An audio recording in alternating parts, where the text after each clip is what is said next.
Hi, good day everyone.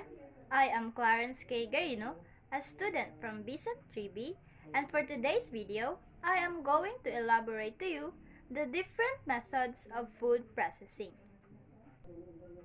My objectives in this video is to determine what is food processing, what is food preservation, and what is food innovation. Also, it is my goal to explain to you why do we process foods, why do we preserve foods, and why do we innovate processed foods. In relation to that, at the end of this video, I am aiming to inform you on how are we going to process and preserve foods, and lastly, how can we be able to innovate processed foods. Now for our first topic, let me introduce to you the most significant subject in this video, which is the food processing.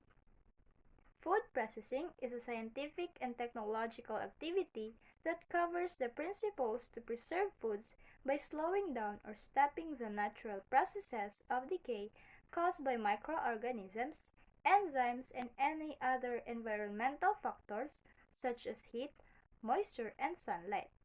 It also allows changes to the eating quality of foods to be made in a predictable and controlled way. Food processing uses the creative potential of the processor to change basic raw materials into a range of tasty, attractive products that provide interesting variety in the diet of consumers. Now, let me introduce to you what is food preservation. Food preservation is an action or method of design to maintain foods at a desired level of properties or nature for their maximum benefits. Food preservation techniques can be categorized as slowing down or inhibiting chemical deterioration and microbial growth, directly inactivating bacteria, yeasts, molds, or enzymes, and avoiding recontamination before and after processing. At this point, let me elaborate to you what is food innovation. Food innovation refers to the process of developing and commoditizing new food products and manufacturing techniques, as well as looking for ways to provide consumers with more nutritional food options. It occurs throughout all stages of the food production process, including harvesting, primary and secondary processing, manufacturing, and distribution. Now, let's proceed on knowing why do we process foods. We are processing foods because it allows us to ship them over greater distances, stock them in stores longer, and enjoy them for a greater part of the year with more nutrients intact. We use to process foods since it can also help to inhibit or destroy pathogens such as disease-causing organisms that may contaminate food. Next is why do we preserve foods? We are preserving food to be able to keep it for longer without it spoiling is not the only benefit.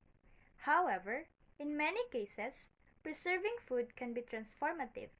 It can enhance the food and introduce new flavors and textures that are not possible with any other means of cooking or preparation. Now, let me tell you why do we innovate processed foods? Processed foods are being innovated because it results in higher nutritional profiles in the final goods, lower energy requirements for processes, and less waste produced. Freshness, nutritional content, and texture are all improved by these innovative processes. They may also enable us to cut back on additives, sugar, fat, and salt. At this point, let me elaborate to you on how are we going to process and preserve foods. Food processing includes different traditional methods such as heat treatment, fermentation, pickling, smoking, drying, curing, and modern methods such as pasteurization, ultra-heat treatment, high-pressure processing, or modified atmosphere packaging. And now, for our final objective, how can we be able to innovate processed foods? Well, there are different innovations that we can use while aiming at making the production and preservation of food more sustainable. From reducing food waste, removing plastic from the equation, and improving supply chain transparency. First, instead of using plastic, banana leaves are used to wrap processed foods. Banana trees can be found in a variety of locations, and some can grow leaves as long as 3 meters. The leaves' sturdiness makes them ideal for packing fast-moving fresh food, and their biodegradability allows them to survive months on retail shelves. Second is use of 3D printing. It can reduce high labor costs. Food printing has a lot of potential in food innovation. Furthermore, it avoids produce spoilage during the long journey from farm to market.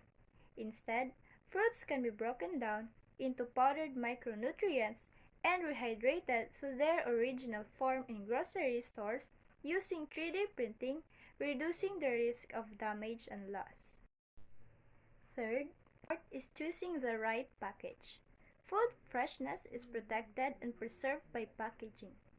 This is why many companies have adopted edible packaging made of natural food particles, algae, and sugars, as well as fully resealable materials due to the fact that these are an eco-friendly and consumer-friendly packaging alternative. So that would be all. Again, I am Clarence K. Garino, a student from BSM 3B, telling you to have a great day, keep safe, and may God bless us all.